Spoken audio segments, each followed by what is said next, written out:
Sisigang tayo ng bangus, okra, talong, at saka sitaw, at saka yung katawan ng kangkong. Biniak-biak ko. Saka ito yung dahon. Mukha lang yan dugyot kasi binabad ko sa asin para walang linta. Tubig. Lagay ko na yung sitaw at yung tangkay. Lagay ko yung talong. Sunod, okra. Sunod, sili. Sunod, dahon ng kangkong.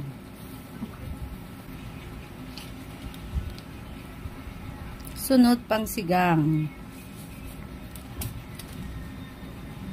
Yan, nilagay ko na yung pangsigang. Ayan, luto na yung sinigang na bangus. Oh, laki ng ulo. Sarap.